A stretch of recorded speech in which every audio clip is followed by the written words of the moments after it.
I had someone just jump into the studio, and I'm going to bring him on board because he offered up to join me here tonight. And I don't know if this is going to be a good idea or a bad idea. When we get together, it's always unpredictable at best. But I'm going to welcome to the stream my friend, the incomparable Johnny Edward. Johnny. I thought you were going to say incompetent. Now I was like, that probably sums it up pretty nicely. It was very Freudian the way that was coming out. And I really did want it to be incompetent or incontinent, maybe. After the 8 coffees that you had today. Yeah. All of the I words except impressive. How are you, my friend? I'm well. I was waiting for the audio to get figured out, and I just kept adding more to the set. So it's become like a ridiculous surrealist Dolly kind of thing going on here. So I don't even know what's happening anymore. Yeah, I had really high hopes for the way that Generator Live, right? We're going live. This is going to be great. I had all these high hopes, and I was just like, oh, this new platform is going to be easy. It's just a couple button presses, go live everywhere. It's going to be fantastic. I've been using this same audio setup for years. Yeah. And I was like, everything works fine. No idea. Every time I would go live, it would shut everything off. So, fuck it, we're live. We're doing it. Welcome, my friend. Your set looks amazing. I don't know if that's a 97-foot vase or if it's just a trick of depth of field. Salvador Dali. Depth of field thing, I think. Am I stretched out? Like, am I actually proper ratio to you, or am I elongated? You are definitely elongated. And, normally late at night, if that happens, great. But this whole on video elongation, just bumping into all sorts of stuff tonight. I don't know what's happening either. So apparently, yeah. So everyone, I'm normally not this tall. My face is not this long. I feel like Abraham fucking Lincoln right now. I just got the long face. If there's any Abe fans out there, I'm sorry if that triggered you. But let's see if I put us in circles, does that do anything different? Nope. And if I spread you out, you just get tiny. I'm just kind of looking at you like this. I'll stay elongated. That's fine. All right. I'm okay with it. That's fine. It's very surreal of you, my friend. Oh, that's how I live my life. So speaking of surreal, I was thinking, or there's no segue there that I'm going to really get into. There's, I had the thought formed and it didn't go well. So let's talk a little bit about what you have coming up. So you've got this workshop coming up. You've not rebranded, but kind of reconfigured your workshop from Artistic Alchemy to now Beyond the Portrait, right? Yeah. So talk to me a little bit about the why and what is going on with it, and what you're going to be doing in Pennsylvania on November, is it 2nd and 3rd of November? Is that correct? Yes. Well, firstly, everyone, Matt will be there, and he will be not only assisting with production, but he will be one of our models. I have to throw him under the bus immediately for that. Oh yeah. I'm bringing wardrobe. We're going to put you in a cloak. You're going to be like one of the Nazgul from Lord of the fucking Rings. We'll make this very anonymous. But that's better because I don't have any wardrobe. So bring whatever you want. Wrap me in fabric. It'll be fine. No, so I mean, it was, I think one of those things is we sort of reassess what we're doing, what we're trying to do, and whether or not what we're trying to convey is being received properly. I think that's one of the biggest things. So I realized Artistic Alchemy, that name was really close to heart, but it's kind of esoteric. And obviously I'm esoteric, but I realized that I might be losing some people who want or need what it is I'm offering as an artist and an educator to something that feels almost too high art. So I decided to be a little bit more on the nose with it and call it Beyond the Portrait, because I feel like that's really what I teach. There is the portrait itself, and then there's everything that goes into it tangibly and intangibly beyond that frame. So there is human connection, of course. There is creative expression. There are all of these things. Then there's obviously the process side of things, lighting, styling, set design, and everything else that goes into that, editing, retouching, blah, blah, blah. So I felt like my process is very much going beyond the frame, going beyond something that's flat, going beyond, the pretty or aesthetic to something that I hope is more significant and has more depth and has more substance. And so my aspiration with this is to appeal to people who want to do more than just create a photo. They want to create something that celebrates the individual in front of their camera. They want to create something that celebrates themselves as an artist. And I sort of changed a lot of the verbiage. Obviously, this, and people who know me know I'm really fucking verbose. For as crass as I can be is as over fucking wrought and eloquent I could be. So my first iteration of copy for Artistic Alchemy was 'Twas 4 fortnights ago when I first came up with the idea to bring this idea to fruition. And now that we are here, I do not know how to respond in kind to what the muses have given me. And it was just so fucking flowery. And I read it and I was like, well, this is wonderful, but it sounds like, a love note that's being written in Victorian times. And I'm probably going to miss the mark with a lot of people with this. So there was some reassessment there, and I've sort of changed how I'm teaching. So there's a bit more focus on the technical side of things, not from an engineering perspective, still very intuitive, but a deeper dive into how exactly I do what it is that I do. And I can get lost in the intangible. Hey, we're artists, we're people, ethereal, essence, like how do we this and that? And so things sort of stay up here, but I want things to be a little bit more tactile and hands-on, where people walk away with as much not only inspiration and confidence as possible, but also with the greatest augmentation to their toolkit, to their skill set, and to what they're doing on the technical side of things. Because I feel like when we merge the technical with the intangible and we can do something heartfelt while also having the technical skills to back that up, that's when really incredible things sort of happen. So that is a very long-winded fucking answer, as is usually the case. No, I think you hit a couple of great points. And the funny thing is, you're talking about how flowery the language was, and that's all I've ever known. Like, you speak like that, right? So it's just kind of like, this is like my the Frasier vocabulary of the photography world. Yeah, I'm throwing all the SAT words out there, and I am absolutely going to wow you with my verbal skills. No, I think you've always been eloquent, right? And I think that translates not only to the way you speak, but in your writing as well. And Artistic Alchemy was very much around this purely artistic approach to the type of photography that you do. I think with Beyond the Portrait, what it seems like is you're trying to take that thing which may be intimidating for some people. Yeah, very much right? so. To look at it and be like, hey, I'm a newer photographer. I want to go to a workshop. I want to learn from the best. I want to, try to get into this style a little bit more, see how it can augment the type of stuff that I shoot. But let's really break it down so that you can incorporate it into your work rather than it being a derivative of what I do. It's more about the technical aspects and really reframing it so that it's approachable from anyone. Now, I've been to several of your workshops and I've gone through the process, and every time it is a little bit different. And I know that with the approach that you're taking to Beyond the Portrait, you'll also wind up tailoring it to the people that are there. Oh, very much so. Yeah. Yeah. No, and I agree. And I mean, people know I'm not like a script person. I'm not a rehearsal person. I'm always sort of off the cuff. And that's just how I create as well. So, I mean, it's not just how I educate, but it's how I create. But especially in this space, like you've been there, but Iron Ore Studios, where it's going to take place, is this wild, like 30,000 fucking plus square foot, multi-level old factory building in this crazy little artsy town in the middle of Amish country. And speaking of surreal, it's surreal to go into the city and then see it and see what's around it and then go into the building and it's just like fucking whoosh, like that, the mind blown Bill Nye gif kind of fucking thing. But for me, it's like, especially in this space, we're going to be able to really work into the narrative elements of things and how do we craft narrative through, once again, connection first and foremost, but through wardrobe styling, through environmental design, through set design, through lighting design.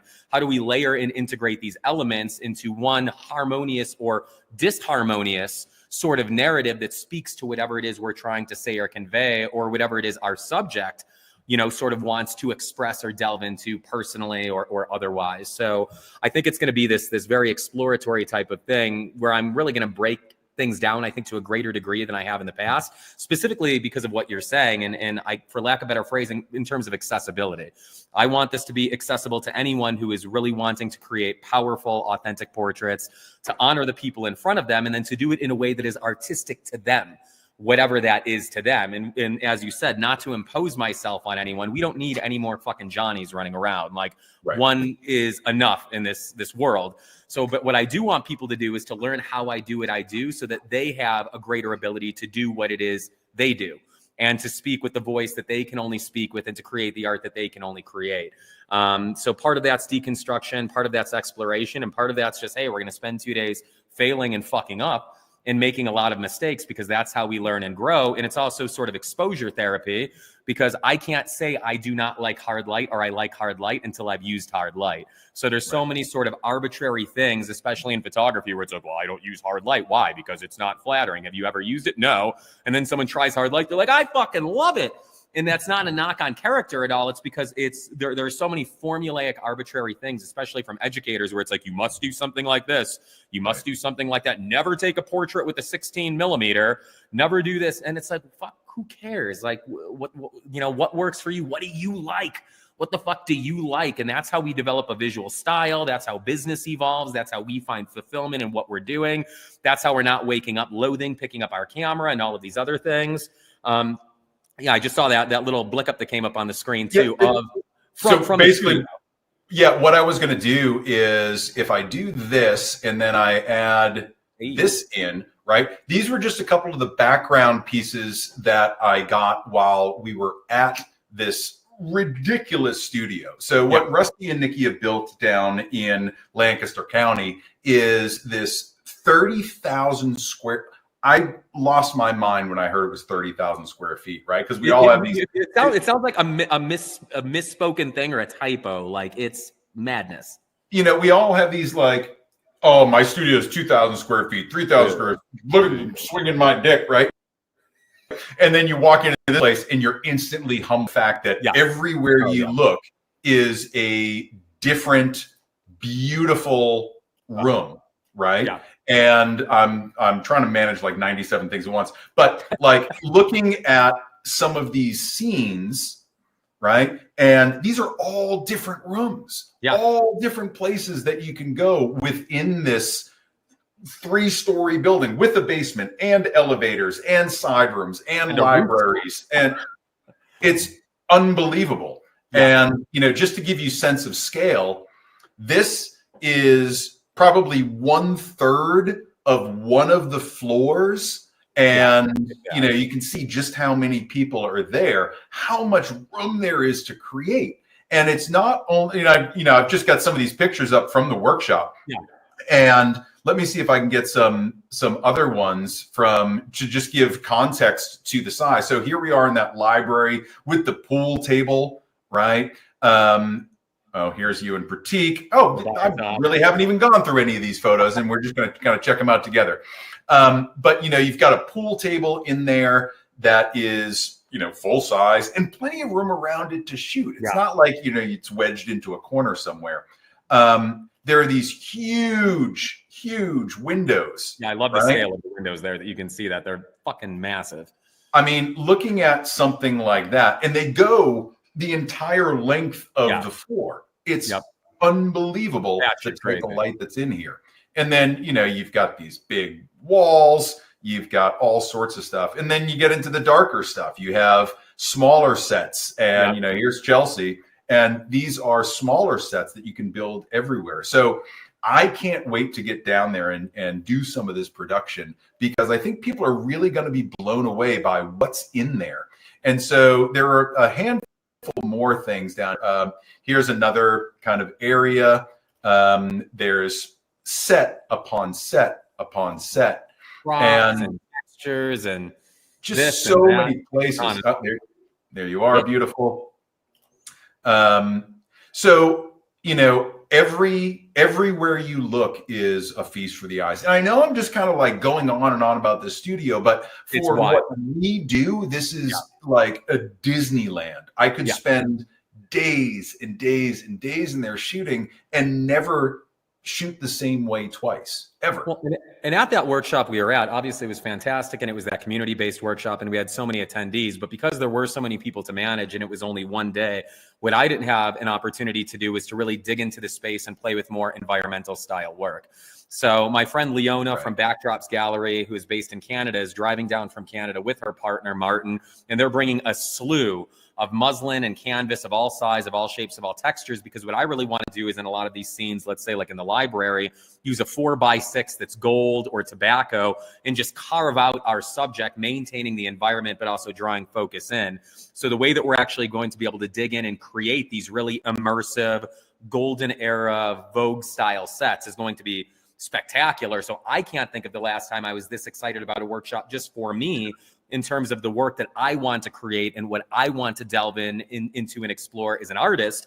And that makes me excited for everyone who's going to be in attendance, because my excitement and my exploration is going to create space for their excitement, their exploration, your excitement, your exploration. So I think the synergy, to use the corporate buzzword, it's about synergy. I think the synergy and the community and the energy of this is really going to be unparalleled. And we're going to spend 2 days just immersed in this, top to bottom, learning, growing, evolving, creating, failing, fucking up, laughing, crying, doing, making. And everyone's going to walk away with a renewed sense of passion, a renewed sense of inspiration, and some really, truly world-class, spectacular images to add to their book that hopefully make them feel impassioned, that they can look at and be like, I'm a badass artist. Look what it is I created in this incredible space with this incredible community, with these incredible models, et cetera, et cetera, et cetera. Yeah. And, as you're talking, I'm just trying to show some of the things that I just shot in the background. But yeah, like the elevators all work. I love this area and this area with the natural light and these windows and these caverns that you can shoot in. Just all these little pockets of light are just absolutely stunning. This was one of my favorite areas, which was in the corner of, I think it had like a like a yoga area over on the left. Maybe that's where the bathtub was. The clawfoot tub, right? So, this is just all natural light, me running and gunning in the background. This wasn't even a pose shot. I was just kind of capturing things as I was working in the background. And, some of this stuff is just, these are all straight out of the camera. It is absolutely gorgeous to shoot. Looking at this now, it's just the inspiration that's hitting me. Like one thing that Ilona is bringing from Backdrops Gallery are like muslin. And if you're not familiar with muslin, everyone, it's kind of like canvas, but it's more pliable and you can actually structure it and shape it. But I would love to hang something on camera left here on that window that's to the left of Nikki.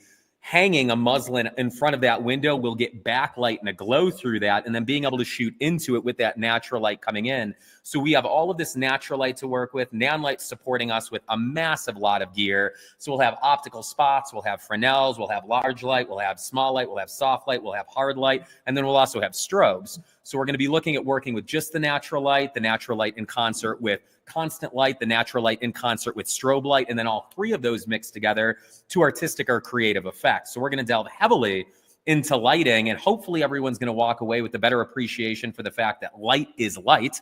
And it's really about what you envision, how you work with it, how you shape it, how you modify it, and that we're really only limited by the constraints that we place upon ourselves. So I'm really hoping that this is sort of creative liberation. And Corey, he's actually going to be back. Is he really? Modeling for a few days, and he's fucking incredible. I have a couple of friends coming down from New York who are going to be modeling for us. Obviously, Nikki's going to be modeling. So we're going to have just a slew of really wonderfully diverse. Kira is going to be back. So we have all of these really incredible individuals who are going to be our subjects, and it's the gamut of everything. It's body shape, it's age, it's texture, it's confidence, it's poise. And so we're going to really develop stories with a variety of different people, and just I can't, obviously I'm excited about this because I'm starting to stutter and I never stutter, but like it's gonna be really, Mimi's going to be there too. So it's really going to be fucking incredible. And like I said, I'm really excited for what I'm going to create, and I'm equally as excited about what everyone else is going to create and what people are going to learn almost through osmosis in that process of creation. So we're going to delve into things in depth, and then we're going to step back and go, all right, we learned some things, we explored some things, now let's integrate those things and see how this actually works in real time, and see what everyone likes and dislikes. And there's going to be plenty of opportunity for discussion and for further explanation and just play to say, hey, like right now, everyone, for example of how fucking extra I am, this is a 7-light setup right now for this fucking stream. I have background light 1, I have background light 2, I have key light, I have secondary key light downward, I have fill light from a 7-foot umbrella, and then I also have a globe in the back, and we have the natural light, which is filling the space up there. So there are 7 active lights in this set, all layered. And could I have made something look good with just 1 light or 2 lights? Absolutely. We can do a lot of things with 1 light, but if we have those tools to play with, why not explore? Why not experiment? And doing that is what deepens our fundamental understanding of light, of shadow, and then we can parlay that understanding, that fundamental understanding, into creative expression relative to our environment, our subject, our scene, our set, and what it is we are trying to say within the context of each individual frame. I have two lights, man. I got one over here and I got one over here. And they're both about this far away from my face. And yeah, I can't do the 7 light thing. Oh, no, three lights. I was going to say, there's a motivated light in there. Motivated light. And 4 lights. Oh God, apparently I got all sorts of crazy. Okay. There's a Stella on the floor hidden back there somewhere. I don't know. So I think, yeah, it's not some weird sorcery that you have, right? And it's really interesting to me because as I look at the industry overall, there's all these people that love to teach light. And everybody's got a 1 light setup or a 2 light setup, or if you're really pushing the limits, you got a 3 light setup. It's like light just isn't the thing that you don't need to keep adding more lights and more gear. However, if you do have a lot of that stuff, you can learn how to use it in different ways. For me, I'm scared to death of like projectors and spotlights. I've got a Fresnel in my studio and I never use it the right way, right? It's always searing the skin off of someone's face because I don't know how to modulate it right. And I always have it way too high. And I'm like, this might get a little bit bright. And as they start to cry, I'm like, should I turn it down a little bit? That's me not knowing how to use some of my own gear. Now, that being said, what I saw at Iron Ore last time was you were layering all of these lights in a way that just made sense. Like, hey, if we put them in this pose and this is where the light's coming from, and let's look at these background elements, and maybe we want to bring a little bit more attention to this part of the story, we can add a light in here. And it's all about starting with what's the story that you wanted to tell. Yeah, very much so. And, for me, I am generally a 1 light, 2 light shooter, but want to start to build more intricate sets. I do want to do some things that push me creatively. Now, it's not necessarily on the retail side, what I'm doing with all my clients, but just as growth as a photographer, it's nice to know how to shape and bounce and use some of these lights that I have that just kind of sit in the closet because I'm like, I don't have time to learn that shit today. And no matter how long I've been doing this, invariably, when I get in front and get behind a camera and there's someone in front of me, everything just goes right out the window. And I revert to like, let me just put the 1 light on you and make it look direction. I fall back to like my lowest common denominator. So no matter how many times I've seen you do it, it's not sorcery. There's a method to it. But I'm always astounded at looking at all the thought that into it. It's not that you're trying to be like, oh, I need to use all these. It's just you're highlighting things to better accentuate the story, right? Absolutely. So, all right, let me tell you what you're doing since you don't know what you're doing, clearly. Someone needs to tell me what I'm doing. Can you tell me what to do with my life or things like that? I don't want to do that. I'm the last person to be given any advice there. But I think, to bring it back to Beyond the Portrait, I really do think it's an opportunity for a lot of people that have wanted to work with you maybe at WPPI or maybe can't afford to get out to Denver from the East Coast, right? The world is falling apart and people are choosing where to spend their money and how to spend it, and doesn't make a lot of sense. I know for me, there's a ton of workshops that I want to go to, but I just can't afford the flights, to be perfectly frank. And, some of these retreats and classes where it's 2 and 3 day retreats like Namibia or Italy or these places that these amazing photographers are going and creating incredible experiences. But for me and what I want to do, sometimes that just gets a little bit too rich for my blood. So being able to have like all of this stuff on the East Coast in the Disneyland of studios with all of the sponsored lights from Nanline, you can try anything. And that is, a tangential benefit to not only the instruction, but just being able to really dig in and explore what it is that you want to do with your photography. And, having access to all of this and being able to play and experiment is just, it's an opportunity that I wish more people knew to watch this right now and hear about. Agreed. Because I think it's a great opportunity for anyone, no matter the level you're at. regardless of where you are with the camera.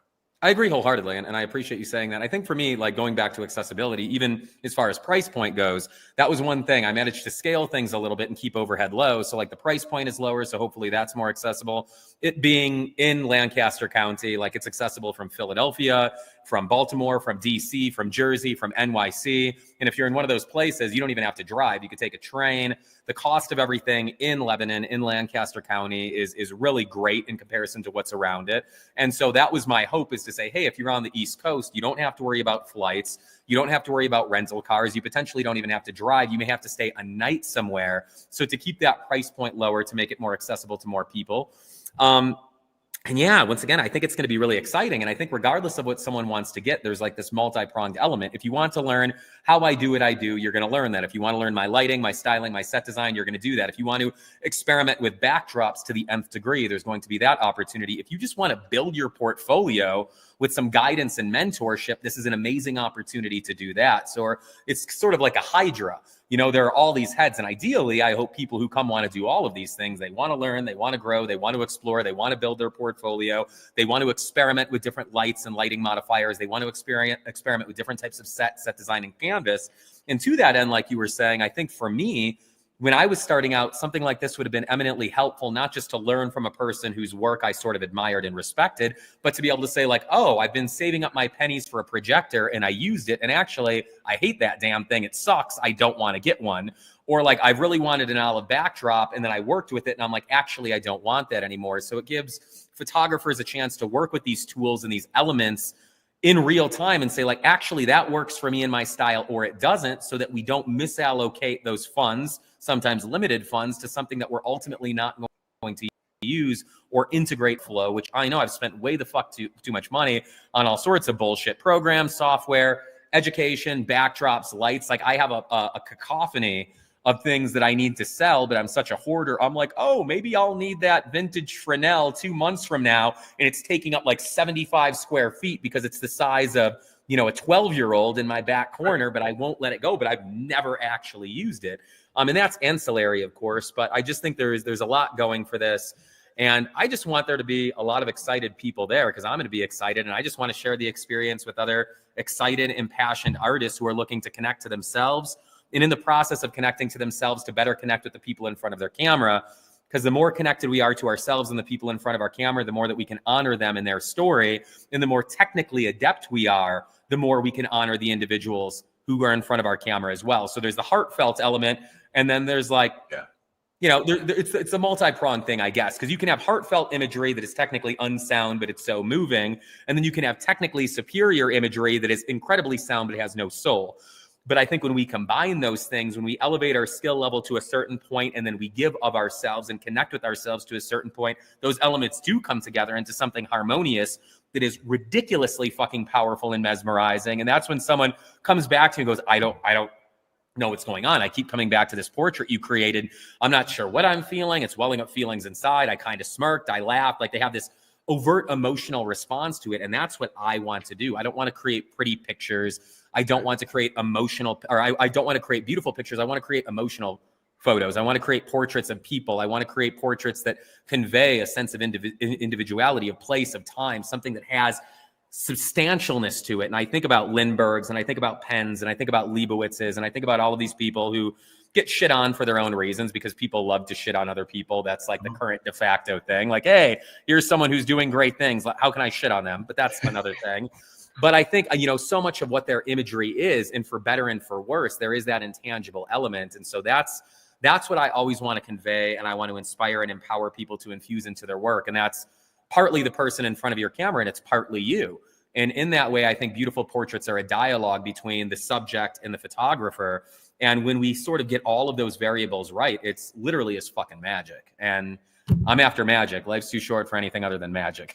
Yeah, you know, I agree. And the connection part, right? You know how much I kind of lean into human connection whenever I'm taking pictures. It's less about the scene. It's less about the light. It's more about the intensity of the person in front of me and capturing that thing, right? It's we're having a great time. I'm going to ask you this really out there question, and it's going to wash this emotion across your face. And I want to catch that half a second where it just Yeah. flashes in the Yeah. eyes, right? And I found that when I'm at workshops like this, inevitably there's things can devolve unless it's contained. Things can devolve into Oh yeah. everybody just shooting at the same time, taking the same picture, right? Chaos. And the Just chaos. moment I see that anywhere, whether it's a conference, whether it's a workshop or anything like that, I stop. I shut the camera off, and I'm like, I'm not taking these pictures because I don't want the same picture that someone else has. Yep. It's no reflection on them and them getting that picture. I just know I want my stuff to be intrinsically different. And if that means that I have to wait until the end and then steal 3 minutes alone with the model, great, I'll do that. But the connection part is, I think, one of the parts that people miss out on the most. Yeah. The connecting with the model, collaborating in the moment, really paying attention to who's in front of them, directing, introducing yourself, being a human being and just having a conversation, right? We forget about that because suddenly, the model is the big tall vase next to you. And it's just kind of like, well, where do we put the light? And we forget that there's a human there. So one of the things that I've been really trying to focus on is that. And I always have, but now I learned I can make those connections pretty quickly and develop that relationship with someone.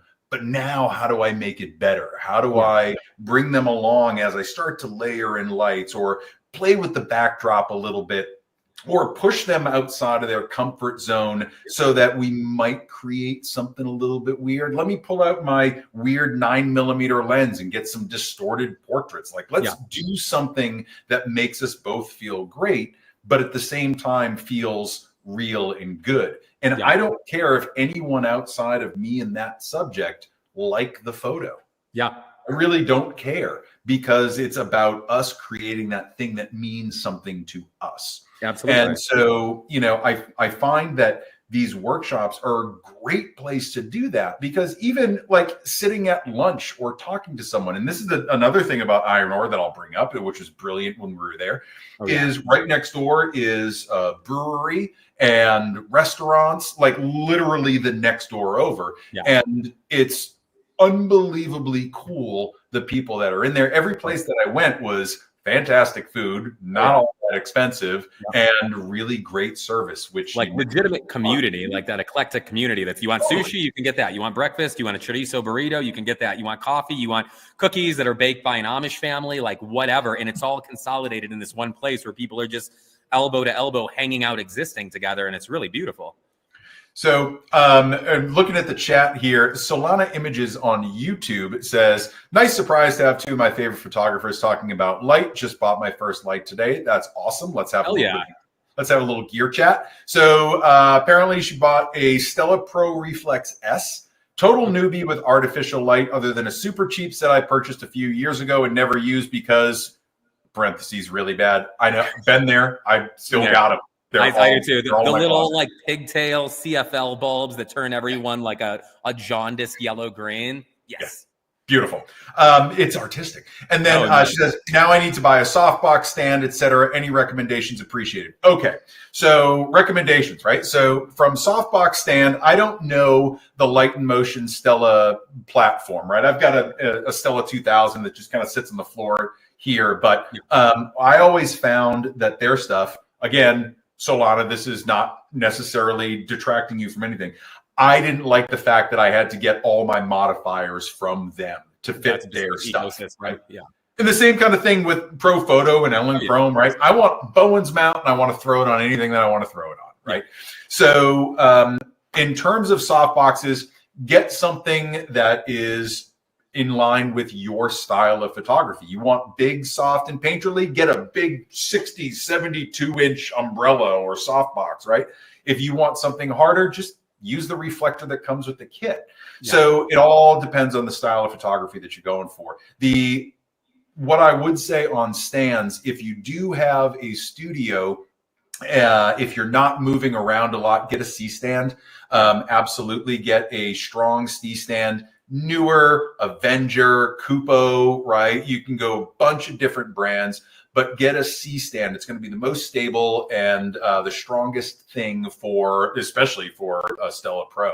Now, if you have a type of business where you're traveling a lot, then I would go with something that is more collapsible, right? Yeah. C stands are great, but they can be heavy and a little unwieldy. But getting regular light stands, the pyramid light stands, or even Cheetah stand has those ones that you like, as soon as you pick it up, it collapses, and then you go and you put it down somewhere and expands out. They sent me one of those and I was stoked about it. So I use that. Yeah, it's really cool. It's a little weird to get used to, but yeah, they work and they'll support pretty much anything. So it's dark and moody. And yeah, with that, shit, you can do anything. Use a piece of cardboard, make things dark and moody. But yeah, Jill, if you want to talk offline, I'm happy to give you like the ups and downs on everything. You know, as we talk about soft boxes, it's funny. I just got in the mail yesterday from Adorama. It's not like they sent it to me. I bought it. But I've got all these old Paul C. Buff lights, right? Yeah. All these Einsteins and Alien Bees. Yeah. And again, Paul C. Buff has those proprietary weird mounts. It is a pain in the ass. Yeah. So I've got strip boxes and huge soft boxes and small soft boxes and beauty dishes, all the Paul C. I bought all of them when I first got set up. And I never use them anymore because I've gone to Flashpoint and Aperture and Amaran and Nanlite and everything's Bowens mount. Yeah. So I found Glow makes a speed ring kit. It's 139 millimeters, and that's important. 139 millimeter low profile speed ring that you can take the Paul C. Buff one out, put this in, and make it Bowens. And I put one on my strip box yesterday, worked like a charm, and now I'm like, this is fantastic. Now I've got all these other modifiers that I can use with all my lights, and it just gives me more options. So if you do have these old Alien Bees or Einsteins and you're looking for, you know, a way to convert it to Bowens mount, Glow 139 millimeter low profile is the way to go. So I'll probably make a little video and show people how it's done, but it definitely like kind of I hate having things that I don't use. I hate it. So I'm trying to find ways to repurpose things. And so yeah, I can't wait to because I have a 6-foot rectangular softbox, whatever. Yeah. Paul C. Buff, like a billboard size softbox. That's actually great. Well, and people sleep on that too. It's funny because, like, you know, obviously octaboxes have been the thing for a while, but the great thing about those rectangular boxes is the catch lights you get look like window light. So it actually adds a natural orientation to the catch lights in the eyes. I will, just to add on too, talking about those modifiers, I'll say, you know, even for dark and moody, I think it's funny. One of the things that I'll do at workshops, and Matt, you've seen me do this, but I'll take something like a 5-foot octa or a 7-foot umbrella and I'll feather it forward. So it's actually someone's just catching the edge of it. And so you can create dark and moody work with a large modifier too. So I think there's, you know, this falsity where it's like, well, you need to have something small and tiny to create dark and moody. It's all about the directionality and the orientation of that work. But to add on, I think in addition to dark and moody, exactly. Right. That's a nice light, baby. Well, I as you say it, that's what my light is doing. It's feathered in front of me. Yeah, exactly. You know, you can move back. So catching that edge. And so then the other thing we have to consider too, of course, is how much of an individual are you trying to light, right? Because like you'll hear someone, they're like, oh, you want dark and moody? Well, you should get like, this is only a 40 centimeter octa in front of me, which is roughly 16 inches. So like, this is great if you're just lighting a face and you want dark and moody, but the fall off from that is so significant that you're not going to light someone head to toe. So in addition to like, what type of mood do you want? How much of a person are you trying to illuminate? So, you know, if you get something like a 3 or 4 foot, you know, especially a 3 or 4 foot octa, and then you have a grid on it, on top of that, you can shoot with the grid, you can shoot without the grid, you can have it direct, you could have it indirect, it could be boomed overhead, it can be off to the side. So like a moderate size something rather that works for your system with the grid is going to give you a massive amount of versatility. And I think for like the first year and a half that when I started shooting strobe, I had a 4-foot glow. I had a 4-foot glow octa with a grid, and that's all that I used. I used it on its own and in addition to natural light. And I created a million different light patterns with that. So, you know, sometimes I think it's easy to overthink this, but get something that works for your space. Also, of course, if you only have 7-foot ceilings and you're shooting in a legitimate closet, a 7-foot umbrella is probably not going to work. So then we have that consideration. But like Matt said, drop Matt a note, drop me a note. We could do a group chat and talk about it together. But we are both fucking nerds to the nth degree. So if you get Matt and me riled up about gear, as artistically inclined as we are, we're also both very much engineers. We'll be like, well, actually, relative to the dynamic angle of your space, I suggest a 3.75 foot this, and it'll get fucking weird. So feel free to do that anytime, all of you.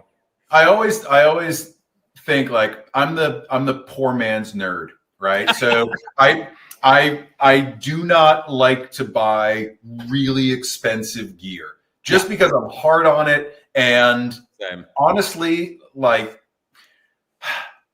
this will probably get me in trouble with a lot of photographers. Man. But when people are like, oh, the quality of pro photo light versus Flashpoint or whatever, I'm like, show me on the Octabox where it hurt you, because there is very little difference. Now, could there be some color differences if you're at a really high? Sure, absolutely. Can post-processing take care of that? Absolutely. Right? So I'm not belittling that, but what I'm saying is, especially for people starting out, don't worry about all that stuff. Just get your technique down. If at some point the light that you're using is not giving you what you need anymore, then change. But I started and I shot with a 39-inch Elinchrom Rotolux. Still to this day, my favorite modifier, perfect size to do pretty much anything with. And I had that on just like a Flashpoint 600. And with that, I used that for the first, I think, 2 years of my studio. I didn't have anything else that I was using. And you can create anything with that. Literally. So finding something, I find that, going with cheaper until you outgrow it, right? Use it, abuse it, really beat it up, and then figure out what else you need. Maybe it's not putting out enough power, or you need a different type of softbox, but use what you have until you absolutely beat the shit out of it, and you just can't use it anymore. And that's the same thing for backdrops, for lights, for fucking cameras, right? You are never your camera not gonna let me say, if you have like an old digital camera, you know what, even with that, I'll check myself. You can probably get great images. So to be honest, on that note, I've been on the hunt. So I shoot Sony, not that matters, everyone, but like I still have a thing for DSLRs. I shoot mirrorless. I love the fucking tech. The eye autofocus is insane, especially for an older gent like me who's starting to go fucking blind and all those things. Age catches up with us all. But like, I still miss my DSLR. I still miss glass and a mirror. And I really like the old Canons, like the 5D Mark 1 and 2. So I've been on the search for just like a 5D Mark 1 in a nifty 50. Because what I want to do is shoot my work, because what so many people do is attribute it to gear, of course. And I'm like, well, let me show you what I can do with a Canon Rebel or a 5D Mark 1, a nifty 50, and a fucking flashlight. And if you have vision and if you have skill, someone will be like, oh my God, that's so spectacular. That's high end. You're like, it's a $200 setup, at that. If that. And so I couldn't agree with you more. I think the biggest thing that I always recommend to people is to get to the point where you literally have used something in every possible way that it can be used, So unless because people are like, well, I have a 4-foot Octa and I want to get something else. And you're like, how have you used it? And they're like this. And you're like, all right, well, if you use a 3-foot Octa like this or a 7-foot umbrella like this, it's going to be very similar light. So until you've had that thing up, down, left, right, until you've had the grid on, the inner baffle off, the inner baffle on, the outer baffle off, the outer baffle on, used it as a giant can, used it in every ape, put it overhead, shot it into a wall, created monster light, created beauty light, did every fucking thing. You don't need anything else. You really don't. And people will see that in my studio. This is a very elitist first world thing for me to say. I can say this having a fucking amazing studio. I have a great studio. I have great gear. But like, there are times when I miss the simplicity of being in my 200 square foot shared studio space where I had a single bare bulb strobe, a single modifier, and I didn't even know what the fuck canvas backdrops were. It just so happened that someone had left one, and I was like, hey, this is kind of neat. There's paint splatters on it. And I just started shooting on it. But I was so hyper-focused on the individual because I didn't have choices. So often, if you have more gear, you're paralyzed by that. Like, it empowers you in certain cases, but other times, I have someone walk in, and I'm like, well, I can use a 40 centimeter, a 60 centimeter, a 90 centimeter, a 120 centimeter, a 150 centimeter. I can use a square. I can use a rectangle. I can use a strip.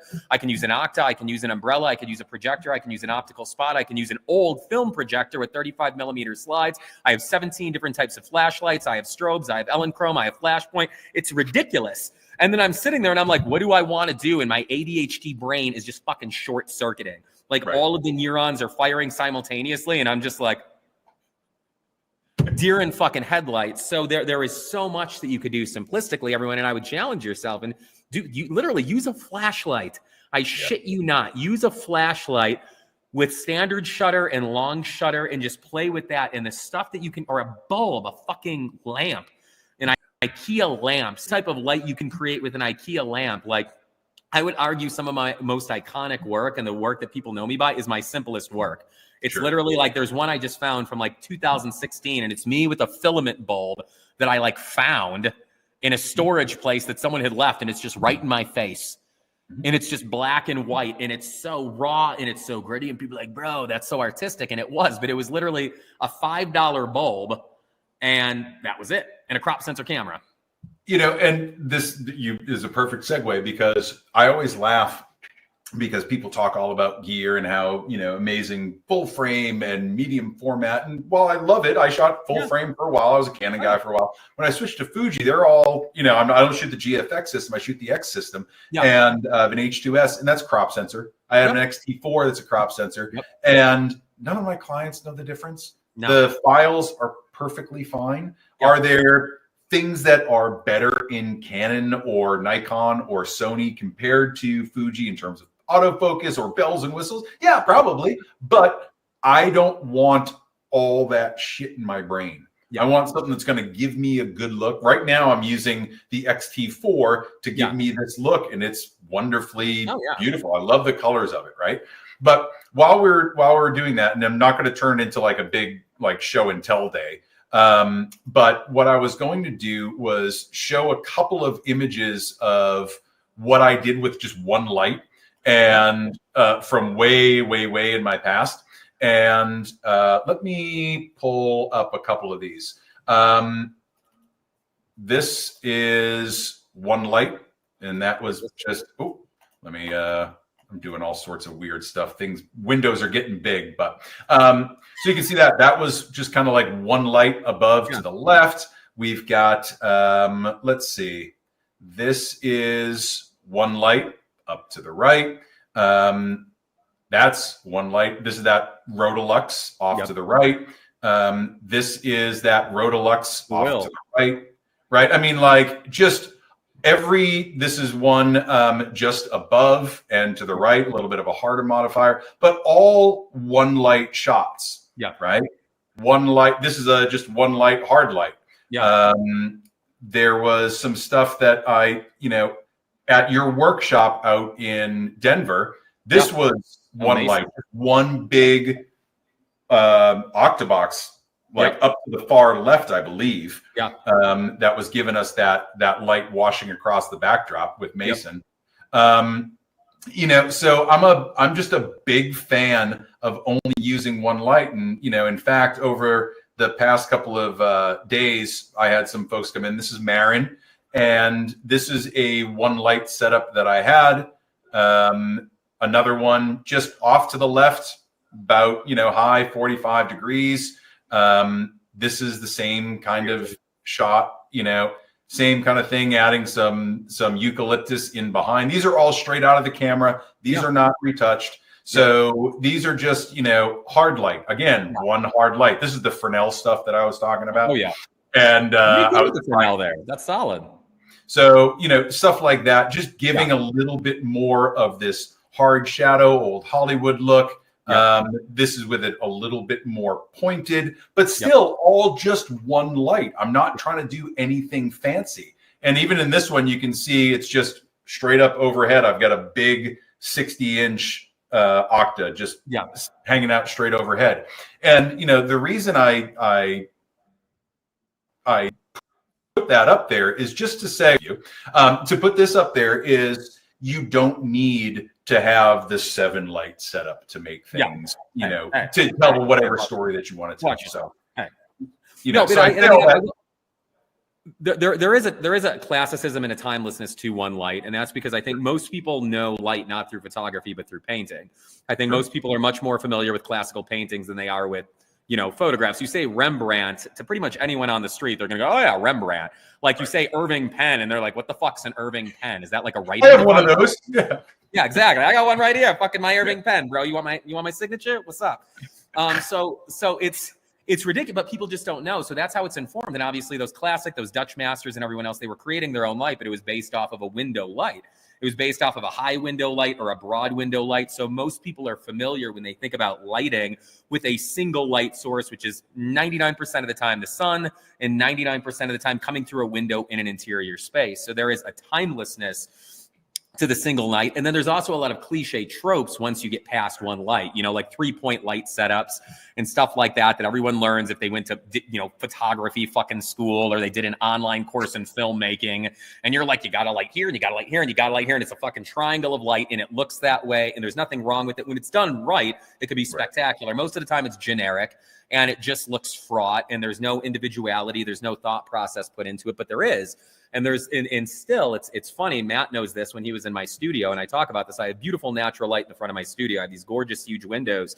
And so very often I'll do something like this, right? My ego will fucking swell up a little, and I'll be like, I got a client in, and they're an artist. I'm like, watch me fucking orchestrate these lights like Tchaikovsky. And I'm fucking raising this, and I'm lowering this, and it's the crescendo, and I'm like dense shadows. And then all of a sudden we happen to walk up front to take a breather, and I see them in the natural light, and I'm like, son of a fucking bitch. I'm like, now the sun just trumped my ego, crushed me there in the studio because it's so beautiful and it's directional, but it's soft and it's wrapping. And so it has all these qualities that I just spent 30 minutes building with 6 lights. And it does it in such a simplistic and familiar way from those windows. So I'm with you. I think we definitely have a tendency to overcomplicate things and to associate complexity with merit. I think that's a really big issue where people are like, well, I use 6 lights, therefore my photo has more value. And you're like, each one of those lights is positioned wrong and looks like shit. You just multiplied the shittiness 6-fold. So you made it that much worse. So like that only works when it works. And you have to be at an advanced level to mix lights together and to make it work for it to be harmonious. And that's beyond what most people need or want. I'm just a fucking diva and I love theater and shit. So when I was in here, literally when I was waiting, I brought in the mannequin, my bust over there. And then I'm like, I had this flower and then it was just a vase. And I'm like, I got these little billy balls hanging out here. And I'm like, well, I'm going to angle these in. And then I did this and then that was in the back. And I'm like, maybe we could play with some depth. And then I lit this and I lit this just because I can. It's not like, honestly, it was probably more compelling when I had none of these set elements in, but I'm just like, fuck it. Like, I'm going to see how maximalist I can get with this set and just be asinine just for the fuck of it more than anything else. And I think that's the thing, right? When you know how to do it, why not use it? Yeah, right. Exactly. So yeah, the more that I shoot, I think it also is a function of age where I'm getting a little bit lazy and I start looking at natural light and I'm going, that looks plenty good to me. Let's do that. I don't feel like setting up another light. I don't feel like doing it. How do I use this natural light? Let me bounce this. Let me flag this off. Let me do this. Let me do that. And not have to mess with power. Right. So it makes a huge difference. Agreed. And to that end, I think people really underestimate natural light. Going back to bounce and fill and flags and everything, you can do beautiful things with the window light. You can bring in cardboard and use it as a gobo. You can flag light off so you have split light on the face. You're covering the eyes. You're covering the lips. You can fill those shadows. You can add to those shadows with negative fill if you have any reflected light. So it's like, that's the hard thing. Once you start getting into strobes, it's so easy to get into something without even having a foundational skill set of how does light work? How do I modify light? How do I do this? And it's like, oh, well, you know, I need to buy $150 Matthews flag because so-and-so on YouTube said it. And you're like, or you could use the fucking cardboard box that your sponges came in from Amazon and get the same effect and do it without spending a single cent. And I'm not saying you have to do it that way, but once I'm the same way. I love DIY stuff. I love when people are like, holy shit, how did you do that? And I'm like, I fucking made a snoot out of aluminum foil. Why? Because I could. And then afterward, I fucking baked chicken on it. And so win-win. Like, why not? So I'll tell you a funny story. And I'm going to bring up more pictures, right? Because I'm just playing with stuff.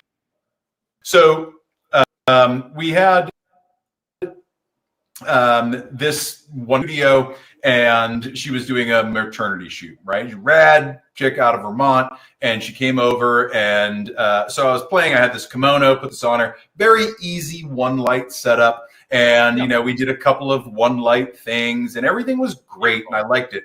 But I kind of ran out of ideas real quick, so I have these big garage doors, and I'm like, let's head up towards the front with the natural light. And we started taking some pictures, and I was slowing the shutter down and making things a little bit blurry. All this is just all natural light. And, you know, these are the images that she absolutely adored because they looked a little bit different. They were easy. She can connect to how she felt doing it, which was just being her. She didn't have to do anything extraordinary. I wasn't messing with lights, which kind of takes clients out of it sometimes. Very much so. So I'm trying to make it as easy as possible. We were able to create like images in maybe 10 minutes. So for that, you know, I will shoot natural light. I don't know why it keeps bringing me up. I will shoot natural light as much as possible. If it means, one, I'm going to get the beautiful shots that I want. Two, that the client is going to be more relaxed and more apt to give me what I need, rather than them constantly seeing a flash go off or having a bright constant light in their face. I don't know. It's just I found myself gravitating more towards it because of all of the other ancillary benefits, the connection, the speed, the time, all of that. And there's nothing wrong with it. I don't feel bad being a natural light shooter because I can do anything with it. So I think it just comes back to the beginning at Iron Ore, and Nikki's here with us somewhere. At Iron Ore, you get to see and progress from wherever you are and try new things. You want to try natural light and then go to strobes and then go to constant. Great. You already use strobes and constant. Let's play with natural light a little bit. So you can replicate the same look. I think there's so much possibility and capability there that, you know, as we talk about all this, and, you know, we can say you master a light in a certain way. As we talk about all this, it sounds complicated, but it's not. I come back to what I was saying before. Light is light, right? Photons are photons. It's a matter of how you shape them and bounce them around the room. And that's really all it comes down. I really love the fact that you brought up the psychological phenomenon, because that is so incredibly important. And that idea of, if someone's uncomfortable in front of the camera, because we're nerds, because we're photographers, because most of us love gear, even if we're not technical people, gear is still cool. We're raccoons. It's fucking shiny and it's bright and it's new, and we paid an egregious amount of money for it, and it swells us with pride and all of these things, natural, wonderful things. But if you have someone who's uncomfortable in front of the camera, you put them by a window. We've all spent time sitting by fucking windows, you know? So there is an inherent organic familiarity to that, not just in the light, but for the comfort of your subject. If I bring someone into my studio and they see 17 lights around it, now I put 7 lights around them like this, they feel like they're on a Hollywood set, but it's not a good fucking thing, because they're not, you know, Brangelina. They're just fucking Bill, and they want some cool personal branding things for their artisanal pretzels. And now they're fucking sitting there like with all these fucking lights, and I'm taking photos and I'm like breathing. They're like, oh, and fucking now I have to try and break that back down. So the whole point is you could have all of this technical sort of superiority or whatever you want to call it, but if it's creating more distance and dissonance between you and your subject, it's working against you and what you should ultimately be trying to do, which is to make the person in front of you feel comfortable, feel confident, and feel easeful, so that you can create something that actually speaks to them and who they are, rather than what you are imposing upon them from a position of ego, which we do as photographers. I still do that sometimes. I'll fucking bring someone in and I put them in a grandiose thing. They're in couture. I have them standing on 6 boxes. I have a 48-inch fucking fan going. It literally looks like an Annie Leibovitz set. And I look at them and they're like, and I'm like, hey, what's going on? It's not me. It's not me.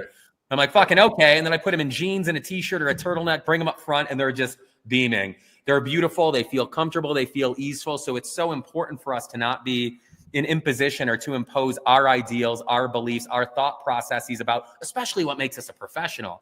I know at first I love the idea of lights, because I'm like, someone's going to fucking come into my studio and they're going to see that I have this fucking latest and greatest camera and my lens is the size of a fucking RPG and I have 6 lights lined up and that's a hand-painted fucking canvas from Sarah Oliphant, and they're going to go, Johnny is a professional. And they walk in and they have no idea what the fuck any of that is.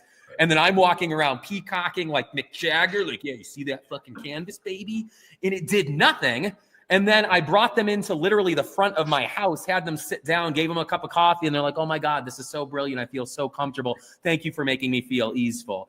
So much of what we do consciously and subconsciously is coming from a place of ego, and it has nothing to do with the actuality of the situation or the individual in front of us. 9 times out of 10, we're making up for a deficit within ourselves, or we're attempting to falsely project something in terms of an aura of confidence or professionalism that can come across pretty asinine, and that's actually getting us further away from where we want to be. But that's some serious fucking murky water that we cannot dive into right now, or else it'll get very...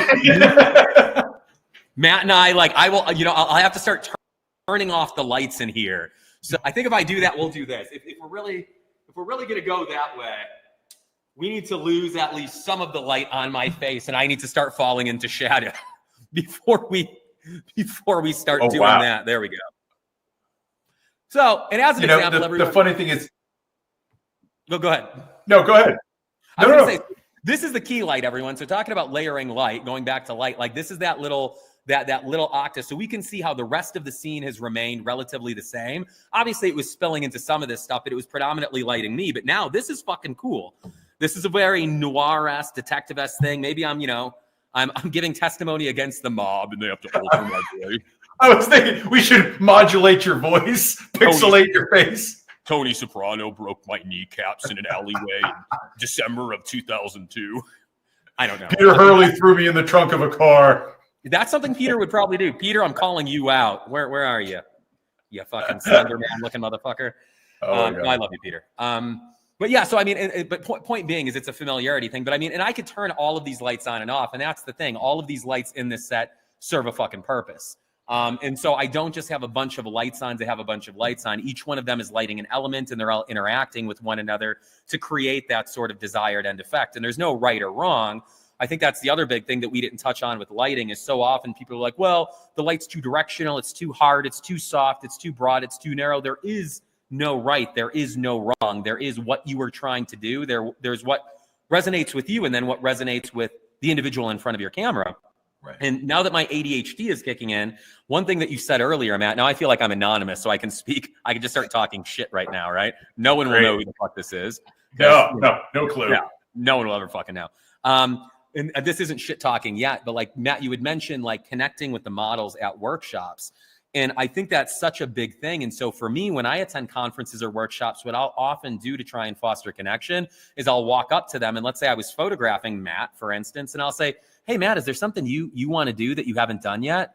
And so often the people who are subjects are just hangers for clothes or they're being directed. So to ask someone, hey, like, what do you want to do?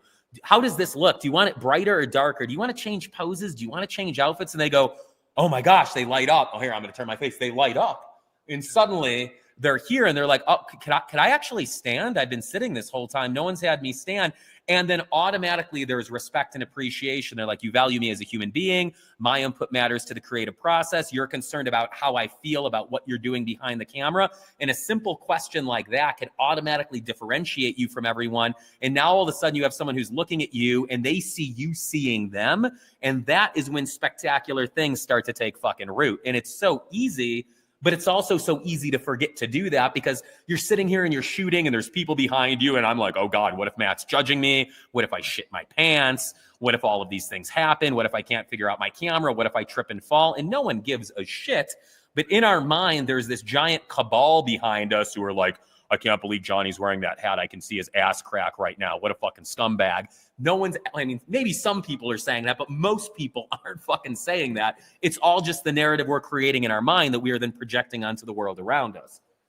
Yeah, and I agree with that. You know, it's one thing that I see at conferences a lot, right? Or workshops, it doesn't matter. Anytime I'm around other photographers and we're kind of in a creative environment, I find that, you know, there's not that.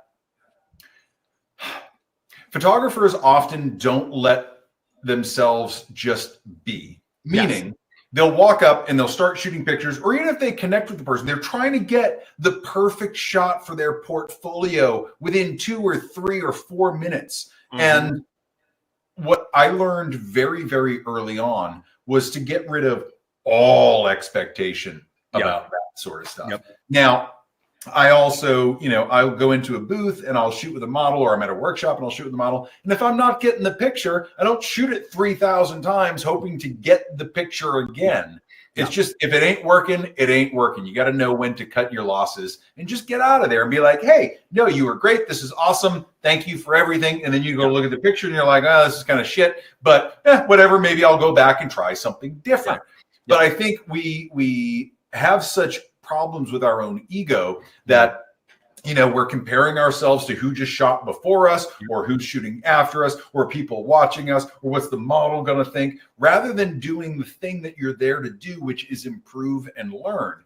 And what I've always found is, I'll go in to booths that I know they are not ever going to be my type of client. I'm never going to shoot this, gold lame backdrop and all of these big, inflatable balls. And it's just not my thing. But I'll go in and I'll try to shoot that because maybe it's an interesting lighting setup and I'm not used to with all these reflective surfaces. How do I shoot that? Right. So I go into it not hoping to get a portfolio image, but just to understand what's going on. And I think there's such a desire to prove ourselves and create perfect art in just short time frames that we often set ourselves up for unrealistic standards, right? We try to say like, oh God, I'm shooting Johnny. That means I have to shoot like Johnny or be better than Johnny. And that ain't the case, right? So, it's one thing to just reemphasize again, especially in the context of a workshop. You're there to learn and collaborate. The models are oftentimes there also learning, right? They're learning to work with photographers differently. And their experience, whether they come back for another workshop or not, is predicated on how they're treated at that workshop to begin with. So regardless of how well you might treat them, if the photographers aren't treating them very well, then they're not going to give the best of themselves, because why would they, right? So it really does become this symbiotic relationship that you have to establish very, very quickly if you want to get a decent photo and learn things, but just understand that it's not going to happen every shutter press. And if something's set up and you don't like it, ask if you can change it. Hey, would it be cool if we did this instead? Or this isn't working, but I love your look. Can we go over here when you get a few minutes by yourself? And I want to try something over by this window. I think it would look perfect for you. Something like that, right? Those are the things that I think folks just, it's almost like they need permission to do that. But you don't need permission for it. Just do it. And if you break the rule and someone yells at you, okay, we're not committing, felonies here. We're taking a bad picture, or maybe we moved the light, right? It's not going to make or break the day. So I think, the always looking for permission is something that I find a lot, whether I'm teaching. I had a student in and she's like, well, can I move the light this way? I'm like, yeah, you can do whatever you want. Like, I want to see you in action working so that I can understand what your process looks like, so that I can tailor whatever information you might need to that without disrupting your entire world. Because I think, so many educators fall into this world of absolutes where you have to do it my way. But the best innovations have always come from looking at someone and then saying, I want to do it a little bit differently. And not better, just different. Not better, just differently. And I think that's where the really cool artists come out, is when they view all this stuff and they might be influenced by it, or maybe they're copying it, but they're doing it in their own way. And every workshop I've ever gone to, I love seeing the couple of students where that light bulb goes off. And then it's just this rocket to the moon of creativity for them. And that's the best feeling in the world. Agreed. And I mean, I think even to speak to what you were saying too for a second, it's like the only place where we're going to grow is when we're in the territory of failure or the unknown. If we're doing what we know, we necessarily can't grow. And if we're not failing, we're not growing. So, especially in Western society, we have such a strong, like, butthole puckering reaction to failure. You say that in front. Seriously, you can see everyone going to like a Kegel. When you say failure, we go, ugh, and we like tighten up. We get watertight, right? And you hear failure and you're like, I can't fail. If I fail, it means my dad's going to say I'm a failure. And there's all this fucking trauma and what we were exposed to as kids and from partners and fucking friends. And so you hear the word fucking failure and it literally is just like, and it smacks you in the face. And I'm like, get really fucking comfortable with failure. The only reason I'm where I'm at today as an artist and as an educator is because I have just fucking failed miserably over and over and over. I fail every fucking day. I deal with fear every day. Every time I do a fucking live, every time I teach a workshop, every time I have a client, someone's like, how are you not afraid? I'm like, I'm fucking afraid. I'm afraid a lot. I'm afraid of a lot of fucking things. I'm afraid of humiliating myself. I'm afraid of being found out. I'm afraid I'm going to learn I'm an imposter. I'm afraid I'm going to fail on behalf of the people I'm doing things with. There's a constant amount of fear, but I direct it differently than I used to. I don't allow it to be an imposition. I use it as a waypoint. When I start getting uncomfortable and anxious and fearful, I'm like, ooh, there's something good here. Like, this is going to be territory where I'm going to get something amazing out of this. If I'm fucking easeful and apathetic, I'm like, I'm not going to get shit out of this. I'm not. I just know that. So it's getting comfortable with that. And like you said, I think even at the workshops, and that's one thing I try and do, is like give everyone a chance to play. So going back to iron ore for a second, like we are going to have exploratory times where, because we have 30,000 fucking square feet and we're going to have an abundance of natural light of every variety and an abundance of lighting tools, there's going to be an opportunity where when you're like, hey man, I want to play with that projector. I haven't played with it much. You're going to be able to pull Chelsea or pull someone off to the side and go like, oh, what if I put the gobo in and play with the leaves and this and that? Because we have to see that in real time. That's my favorite thing. When someone's like, Johnny, what happens if we turn off the fill? I'm like, turn it off. And then they're like, what do you think? I'm like, it doesn't matter what I think. What do you think? And they go, I like it. I'm like, then keep the fucking fill off. I think it looks like shit. Turn it back on. Like, it's intuitive, but it's still process based. And even the way I light, I think it's funny because I am such a ridiculous, chaotic person, which I know is probably shocking to most of you. Yeah. Totally fucking shocking. But there's a method to my madness. When you actually see me on set, I'll take an anchor. And that could be a piece of wardrobe, that could be a canvas, that could be skin tone, and I start building things around that. I'll build the set around skin tone, and then I add wardrobe in that works with that, and then with lighting, I might have a light and I turn it on and it's on the backdrop, and I'm like, ooh, look at the shadows from those billy balls onto the backdrop, and I like the way that looks, and then I build everything around that, but there's an anchor point that forms the foundation that everything gets built upon, and so I actually have an approach, a relatively like stringent approach, but it starts relatively haphazardly. And that's sort of how I work into whatever it is that I'm doing. It just so happens that sometimes I start at A, sometimes it's at C, sometimes it's at Z, but ultimately I'm still working bit by bit, point by point, layer by layer to that end point. Just the origin or beginning point varies quite a bit. Yeah, fear is a gift in my opinion. I think it's that discomfort that pushes us into new territories. And I saw something TikTok or Instagram Reels, I don't know, one of them, but there's this baseball team, the Savannah Bananas. Have you seen these guys? No. So it's like minor league baseball, but these guys are off the charts. The performances that they put on, think like the Harlem Globetrotters, but with major league baseball level athletes, right? Yeah. And the guy, and they have these bright yellow uniforms, and the leader, the coach, the general manager, whatever, is in a yellow tux and yellow top hat, right? And he's talking about failure and everything that they've ever done, they've failed at. To the point where he said, when we had our uniforms made the first time, they spelled bananas wrong because they put too many N's in it, and they had all these shirts made up and it was spelled wrong. They're like, we failed at our own name. We failed at every step along the way.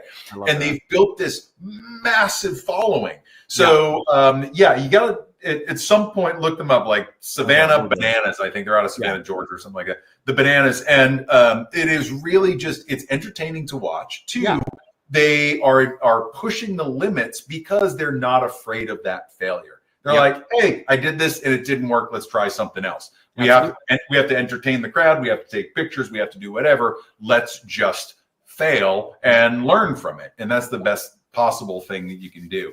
I think, with Nikki in here as well, she's talking about how she's constantly learning. All light is light. Murky it up, right? It's all about play. And Yeah. I think Yeah. we've become so focused on being business owners and trying to create and compete and rise above the din of all the other photographers that are out there, that we forget that this is supposed to be fun and play and artistic, and instead we turn it into the thing that we left corporate America. We left our other jobs because it was soul sucking and defeating. We wanted to create things. And then we started our own business, which is an artistic, creative type of business. And then we're making it harder than it needs to be. Imposing that corporate rigidity onto ourselves that we so fervently sought to escape. Yeah. And there's no reason for it. And it's wonderful, when I see people that are coaching business, or helping photographers get started, all of that is necessary. Oh, very much. If you're going to have a successful business, it is necessary to learn all that. Absolutely. But just because someone is shooting in this way and their packages are 6, 10, and 20, or they're pricing at this, or they're using this light or this backdrop, you don't have to do it that way. Absolutely. You can take all that and play with it and make it your own. And this is the big thing that I'm going through with Stone Tree right now, is that for years I've been trying to create a product that looked like what I thought would sell. And instead, I've lost all the love for it. So in the direction that I'm going, which is more like this, is I'm jean jacket and t-shirt, man. And that's the type of photography that I'm going to provide, is jean jacket and t-shirt photography. And so far as it's not about having Louvre style portraits on the wall, and I'm not going fancy with framing and brush stroking each highlight in it. I don't do that. I don't do composites or double images. And while that may be perceived as he's not very creative, no, I just love creating real raw images. Just what I love to do. And I think the moment that I started to accept that, I started to love taking photos again. Right. And that love is fucking everything. It's everything. Literally incalculable. And it's funny because I always tell people, I'm like, don't listen to me when it fucking comes to business. Like, I am not the fucking person you want to learn business from. I'm not. Hello. Thanks, Nikki.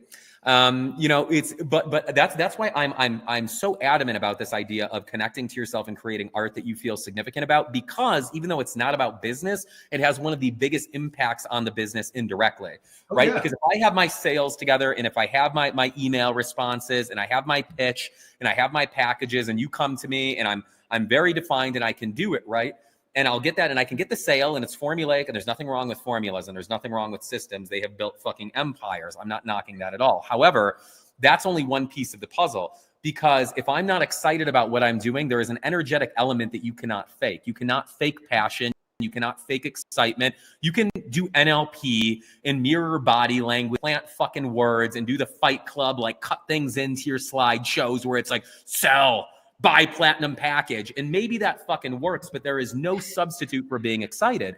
When a client comes to me, I create so much fucking personal work. And the clients that now come to me for my style of work. They don't come to me for what I would consider to be generic stuff. They're like, Johnny, you're a fucking weirdo. I want to create weirdo art. And I love that. And I'm talking to them and they're going, I'm going through this transition and I want it to be macabre and I want this idea of cocooning. And I'm like, oh, fuck, hold on. Let me pull Pinterest up. And they feel it. Someone's in the room with me. And when I'm educating, people see me get excited, and that's contagious. And so if you have a client who comes to you and they sit down and they're like, Matt, what I really want is I want just raw images. I'm going through a lot and I just want to be fucking seen, warts and all right now. And Matt's on the other side of me going, that's what I fucking do. And I love this. And I'm like, you're the person. And he's like, you're the person. That's fucking, I'm literally have chills right now. That's fucking beautiful. And you can only get that if you're creating work that speaks to you. Now, I'm not saying don't keep doing your personal branding or your headshots, but if you're doing that and that's not what serves your being, the core of your being, do the fucking weird shit. You don't even have to share it. You could be taking pictures of fucking body parts at the cadaver lab if that's what does it for you, and then bring that joy and that enthusiasm back to headshots. So when they come in, you're like, Peter, I'm going to give you the best damn headshot because in the back of your mind, you're thinking about that severed torso you lit just right, and you're super fucking stoked. I'm not saying anyone does that or should do that. You know, if you do, I'm thinking, what a great way to learn form work is to go into a cadaver lab and just play with light amongst the bodies. Yeah. I don't know if that's capable. Like, can people? I don't think people can. I mean, you'd have to like fake medical credentials. I'm sure there are HIPAA laws against all that. Anyway, that'll be another episode we'll do at some point. Everyone is, how research. Note to self. Yeah, it's closest cadaver lab. Of all the things that I've said in my entire fucking career, this is the thing someone's going to hone in on and try and cancel Johnny over. He talked about a severed torso. And it made me really upset, and I'm going to go on X and tell Elon Musk he needs to cancel Johnny. Fucking go for it. Have fun, someone. If you want to cancel me over cadavers, fucking do it. Do it. Have fun. My God. If they cancel you over cadavers, then why have I been keeping this diary of all your nasty shit? And, like, I'm planning on blackmailing you with it at some point. But someone has to. If they're going to cancel your cadaver, that's just work that's been wasted, really. Right? Matt's going to blackmail me. That's going to lead to my suicide, and it's going to backfire on him because then he's going to be responsible for my death. So I have my counterpoint planned out. Joking, everyone. I have to be clear. There's no intention there, and I'm not joking about that aspect of things. To be completely honest, Matt and I talk about this a lot, and I do want to address this really quick. Like, when you've gone through a lot of darkness, one of your coping mechanisms to trauma is dark humor. So there are some times, like, I'll forget even that we're doing a live because Matt and I are who we are when we're together. So seriously, if that was upsetting to anyone, I genuinely apologize.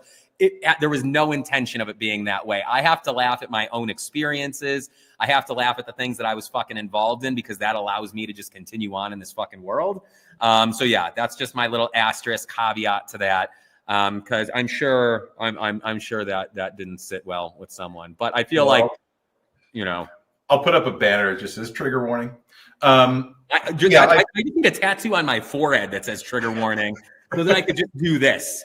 When I just meet someone, when I do the hats off, then it's just the liability clause is out. I'm like, you saw my forehead. You continue to talk to me.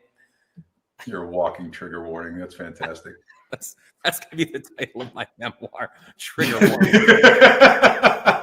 An exploration of John. Jesus.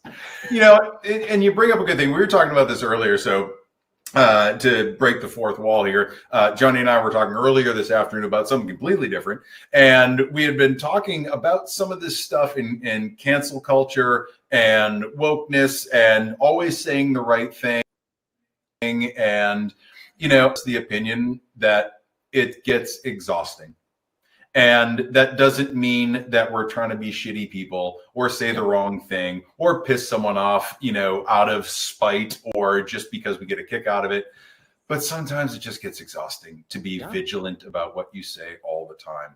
So if we say something here, blame generator, don't blame Johnny. Go ahead and blame me. It's cool. If you hear something, just understand that we don't always get it right, and neither do you. So before you start throwing stones, no one gets it right all the time. What I would ask too, is an aside to that, what Matt's saying is like, I've actually, like, we all have the things that rub us the wrong way, right? Someone will say something and we'll all get that. And that's human. That's natural. And I would say most of the time, a person's not intentionally being malicious. I'm actually going to give people the benefit of the doubt here. So sometimes it's just as simple. Like if I've said something too, drop me a message. Like shoot me a message and be like, dude, that was a great conversation. I loved your passion. I loved your talk about light. But when you talked about Billy balls, it really upset me for XYZ reasons, and let me integrate that into the zeitgeist of my fucking being so that I can make informed decisions moving forward. But it's like, for us to be able to be a community and to be, to change and to grow, someone needs to be aware of what it is that they're doing.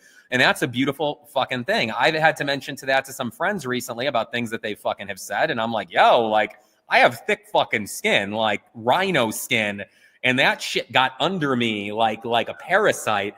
I just want you to know that I know your character, but this is how I took it. And if I'm taking it this way, the general populace is probably responding to a much greater magnitude. But that's an aside. And I think, once again, I think it's just us looking out for each other, us supporting one another, and us just being honest with one another. Like to literally honestly say that. And even friendships are predicated. I've said to Matt a couple of times, I've been like, Matt, what the fuck? And he's been like, Johnny, what the fuck? And that's how a relationship exists. is sometimes we have to call each other on our shit. Sometimes we have to make the other person aware of things. And that applies to the community as well. That, you know, I know there's all sorts of fucking drama going on right now, which is just high school, middle school fucking bullshit. And if people could be adults and just have a conversation and be like, hey, you did this and I perceived it that way. And they're like, oh, I wasn't aware that you perceived it that way. That was my intention. And that could happen in a public forum. We could be like, oh, look, people had a disagreement and they expressed their disagreement and they came to a middle ground. They shook hands. Everything was fucking fine. Not every instance has to fucking devolve into, you know, stoning in the town square. Like it's inane and insane. It's, you know, it's something, let's see. Jill says, I don't think people should change based on someone's opinion, just my opinion. I'm changing because of your opinion, Jill. We will all end up being the same in the end. Yeah, I agree with that. You know, it's when I was in so there's a couple of things that you sparked in my mind. When I was in the firearms community, I was doing a lot of photography there. And you know, I spend a lot of time in the Second Amendment community and I'm a big proponent of it. But there's also a lot of, again, absolutes and people that say you have to do things this way or you have to do things that way or you're being unsafe or you're training people the wrong way and yada, yada, yada, yada, yada. And anytime that there was some event, school shooting, some mass shooting somewhere, inevitably, online there comes all the comments and all the political vitriol that comes along with it. And I was always out there saying, listen, I am not going to try to change anybody's mind on anything.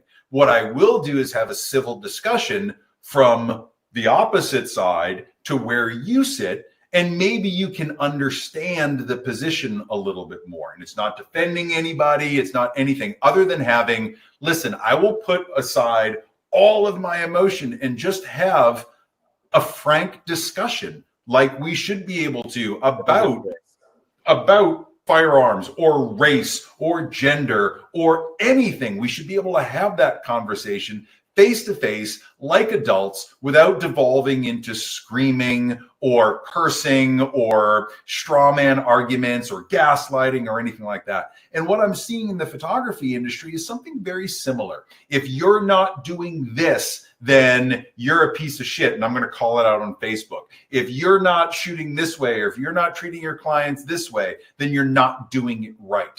And anointed as the Pope of photography, where whatever they say is canon and infallible. There is no one like that.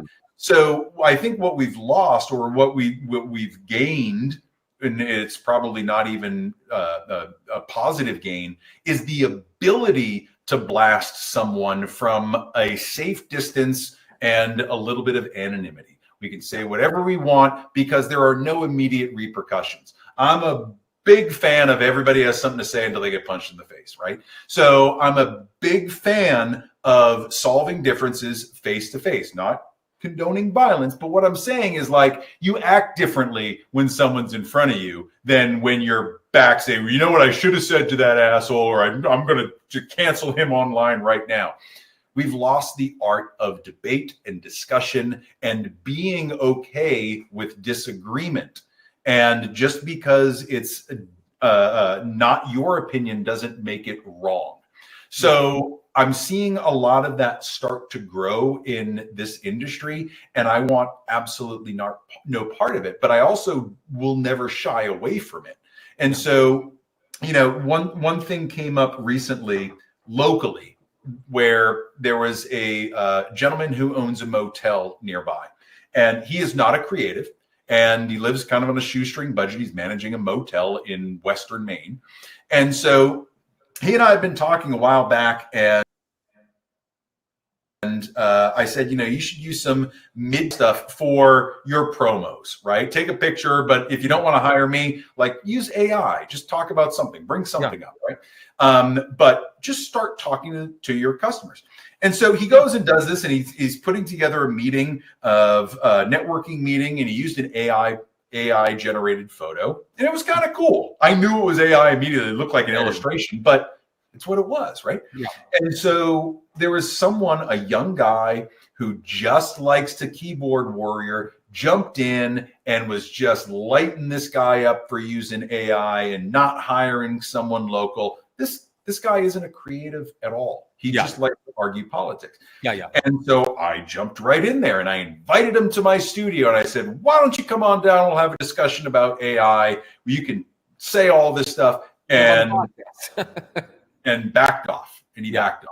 Right. So the thing is, people are very comfortable canceling each other or, talking bad about people, and they will never have the courage to say it face to face. And I think that's what we need more of. You want to cancel me after that? Go for it. But at least hear my side and be a man or woman enough to have those conversations with the people you disagree with face to face. It's amazing how much more we have in common in our belief system other than the one or two little issues that get under our skin. And if we can't have those discussions, then all you're doing is surrounding yourself with people that have no different opinions. And where's the fun in life with that? Well, right? Where's the growth in that? It's absolutely an echo chamber. I mean, I think that's what happens, and people are stuck in that echo chamber and vacuum. And also, I think, it's one of those things, like, and it sounds cliche, but working on yourself is fucking challenging, right? Building yourself up is fucking challenging. So we also, there is a literal dopamine hit to self-righteousness. So someone jumps on and they automatically start attacking someone. And especially if they get validated in that outward thing, they're like, well, I'm a fucking hero. And you're like, well, you called someone out because they used white roses instead of red at a fucking wedding. Like, you're not a hero. But there's like the celebratory aspect of that, and the ego and the self-righteousness and the pedestal preaching and the elitism is so wild right now. It's really nuts. And as a side note, even talking about something that's relatively banal and benign on Threads recently, there have been a bunch of things that have blown up on Threads because one photographer said, hey, I took 30,000 photos in an hour. And all of these people were like, well, I shot film if you fucking shot film. And it was all of this type of shit. And like, you must not know what you were doing. He was shooting a humpback fucking whale underwater. And it was this once in a lifetime thing. And he was shooting in burst mode. And he got these spectacular world-class photos of this humpback photo. And there's people who can't even get a fucking non-blurry photo of their chihuahua who are railing this guy as he's sharing his joy. Yeah. He was so excited. He shared it. He's like, everyone, he wasn't like, I took 30,000 photos in a fucking hour. I'm a badass. He was like, I was so excited. These moments were so beautiful as they unfolded under me that I did something I never did. I took 30,000 photos. He was surprised in expressing that joy, and people fucking railed him. Like, there was another guy who was talking about a National Geographic, right? So he's fucking shooting for National Geographic. So like, if we're looking at the hierarchy of professional photographers since the 60s, that has been fucking apex level. To be on assignment for Nat Geo is the ultimate fucking flex. So he's talking about it. No, over the course of time, I shot 600 photos and I culled out 300 of them. And then those 300, it went to 150. 150 came down, was with my editor. That went to 15. 15 went to 10. 5 were published. And there were literally fucking people who were like, wow, it took you fucking 600 photos to get 5 photos. Like, amateur. They're calling a person on National Geographic. So, and these people have no ground to stand on. You look at their fucking work and literally they have like a Dutch angle of Denny's. And then there's some fucking diatribe about the American value system. It's all of this manufactured bullshit. And then they're just out shitting on someone who's doing the thing and making art and being impassioned.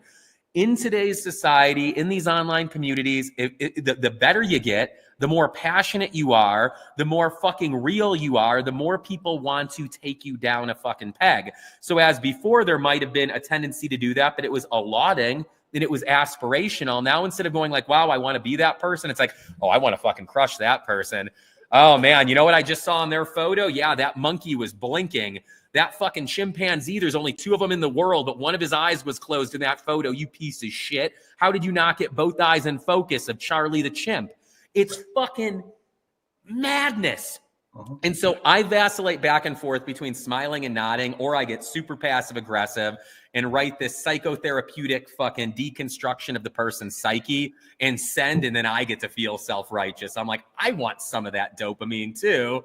Here are 3 reasons why your opinion is rendered invalid, starting with your work, moving on to your vocabulary, finishing with your general persona.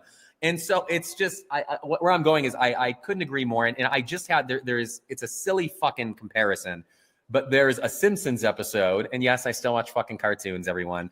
I grew up on The Simpsons because I didn't have parental figures. So there's a Simpsons episode, but Bart is exploring Catholicism, and already people's ears are perking up. They're like, oh God, religion, right?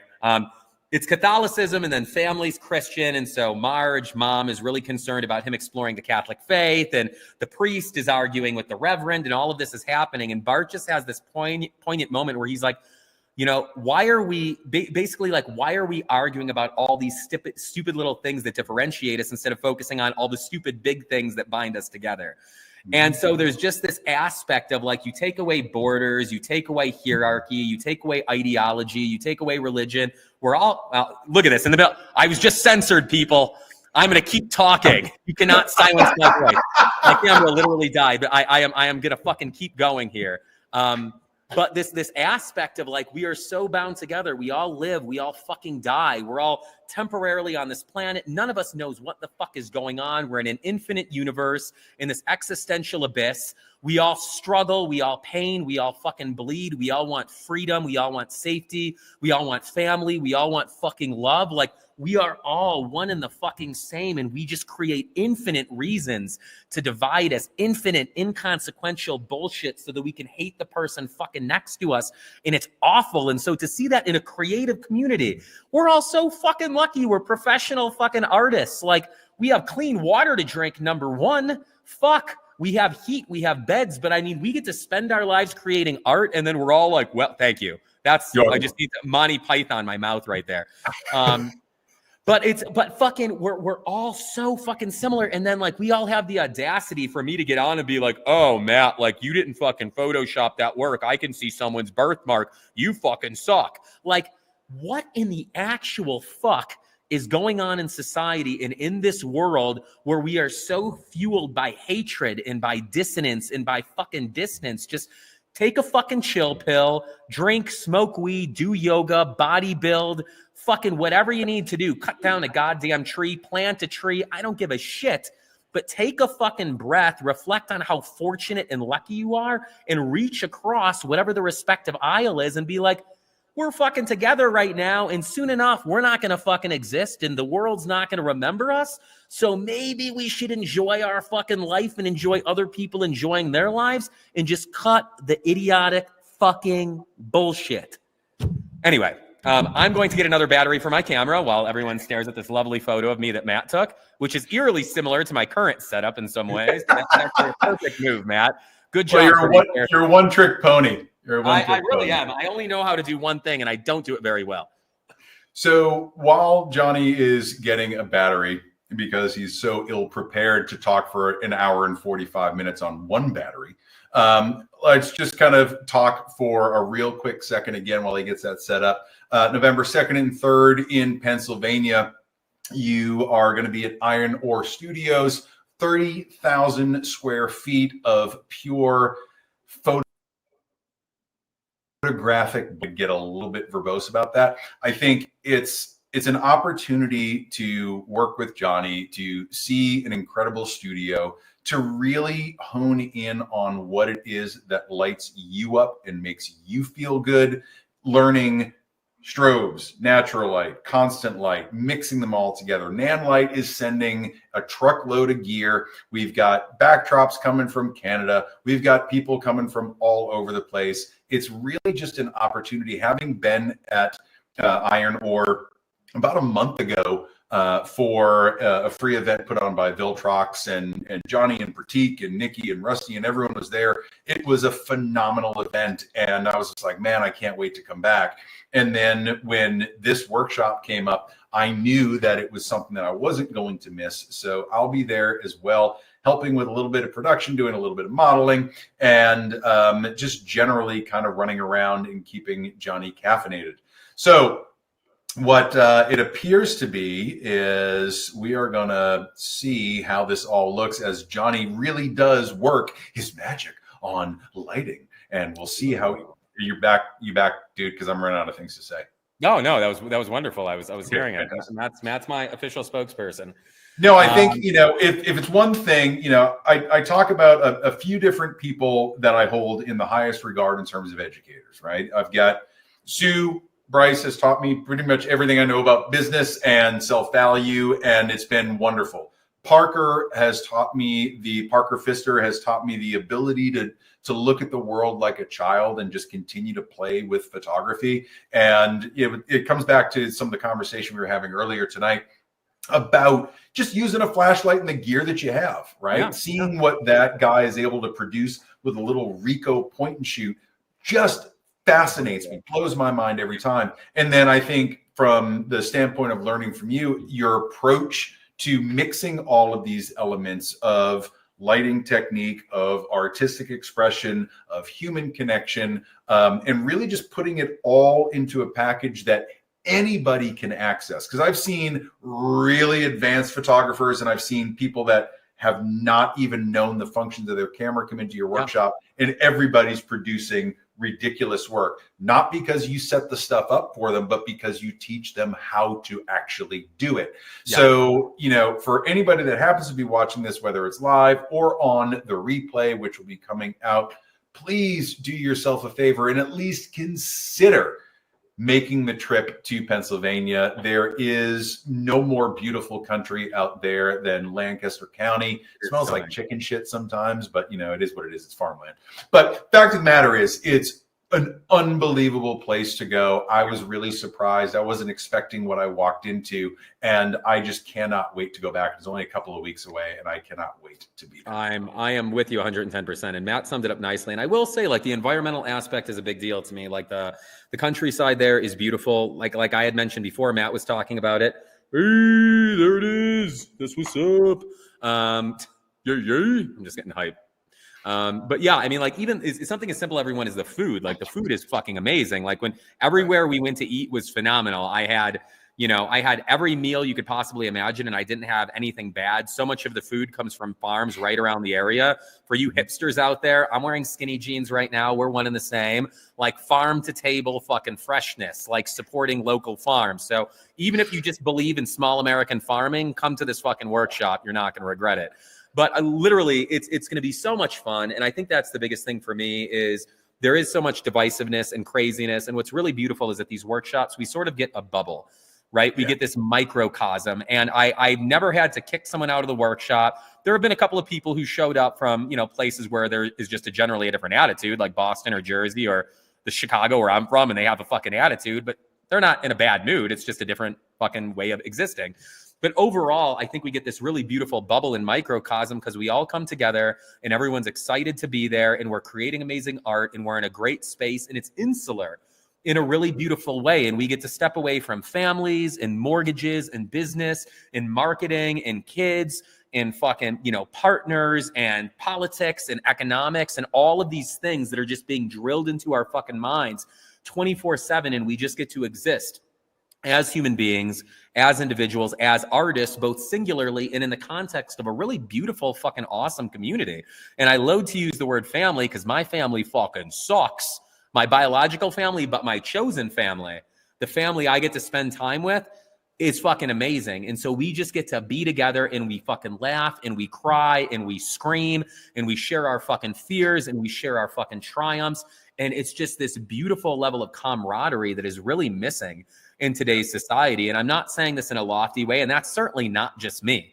I am a catalyst for one of those things, but it's everything everyone brings to the table in these instances. And it all comes together in this really wonderfully fucking compelling, heartfelt mosaic that is so incredible. And that's what I'm looking forward to. I'm excited to create, but I'm just excited to spend that weekend with Matt and with Nikki and with Rusty and with those of you who are going to be there and with the models who are going to be there and anyone that we encounter. If Jebediah comes by delivering cookies next door, we'll invite him in and see if we can convince him to allow me to take a medium format film photo of him, perhaps tech free, out of respect. you know, and just see what happens. But it's just one of those things. And if you're not going to come to the workshop, I totally understand. And there's economics and there is family and responsibilities. But I would encourage all of you to take some time out. Take some time out to create just for you. So if you don't come to the workshop, get together with some other artists. They can be from different mediums. They could be sculptors. They could be chefs. They could be writers. They could be anything. Spend some time with fellow artists just making and just being and just existing and being fucking present. And the transformative power of that alone is so fucking spectacular. And it's so significant and it's so fucking needed. Like, take time to do that. You know, I'd love during that weekend, maybe we can come up with some way that people can do this. But I'd love to, while the workshop is going on, try to encourage people to do that, to take 4 or 5 hours of the weekend and just create and then send the images that they've been making just because they're creating to play. Just, I love that. Just creating to create. And how can we could do one of these and highlight that and share and show what people are doing and creating. I would fucking love that. Yeah, I'd love to. Clearly I'll have all my gear, and I would love to do something live from there. And we'll just bring everybody. Maybe we'll do like a 10-person roundtable sort of, you know, podcast. And just, I found that at these workshops, it's not just the images that get made and you go home with something nice. It's the fact that you get to talk to people in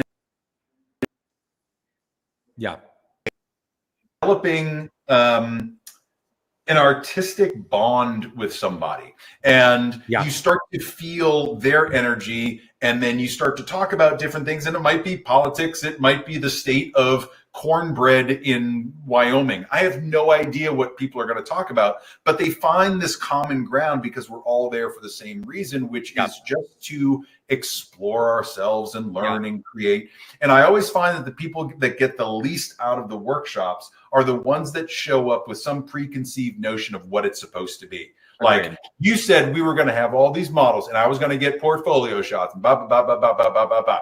And unless you're willing to give up your ego at the door and just walk in and understand that there is going to be people that are better than you, people that are worse than you, understand that we're all there for the same reason. Yeah. But if you're unable to go, I'd still love to see people that are doing that. Hashtag it beyond the portrait or something. And just so we can see what's being created, do it in the spirit of, hey, this is going to be a creative holiday for as many people as want to join. So why can't we start to develop that? I see a lot of things that are, oh, I missed this. I've got the fear of missing Johnny's workshop, or I can't go to WPPI or Portrait Masters or whatever. Who cares? Just create in your bedroom, create in your closet, like do something, go out on the street and just take a cool shot of light hitting something. Just create. But you know, there's no rules in any of this other than, you know, don't be an asshole. But even if you are an asshole, like, come be the best asshole that you can be, the most creative asshole that you can be. So I would just love to see something like that if we can encourage people to create at the same time that we're creating, even if they're not. I love that. I love that. I want them there. I want them. Yeah, same. And it's a scale thing, people. So I'm with Matt 110%. You know, and it's going to be fun. And I will be on the East Coast for quite a bit, everyone. So I'm getting in on October 31st, coming in on Halloween. So the day of spooky season, Johnny will be flying. Maybe I'll really fuck things up at TSA and pre-check and, you know, wear like a, I don't know, something. I'll go in as a sexy cat because they always pat me down and I feel like I can purr when one of the TSA agents is checking me, and that'll be fucking chef's kiss. So we'll see how I fly that day. But I'm getting on the 31st and I won't be leaving till after the Peculiar Conference, which is happening in Baltimore.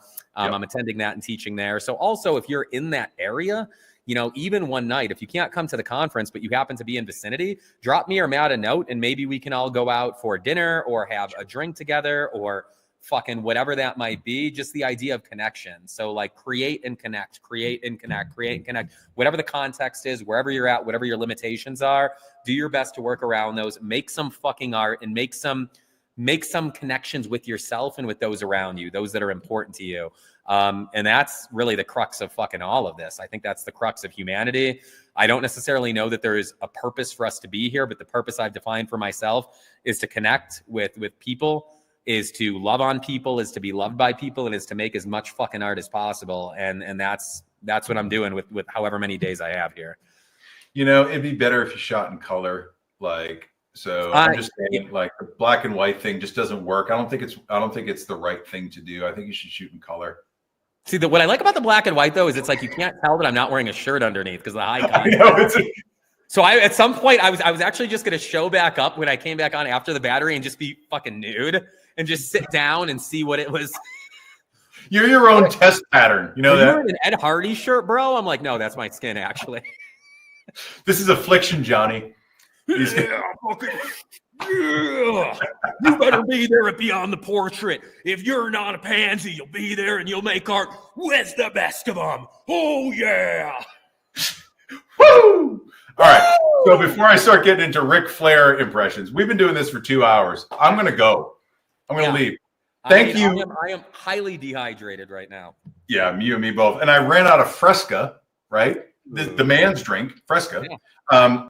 But we've been doing this for a couple hours. Thank you for bearing with all the weird technical glitches. I don't know. I'm going to get it all worked out eventually. But this is a ton of fun.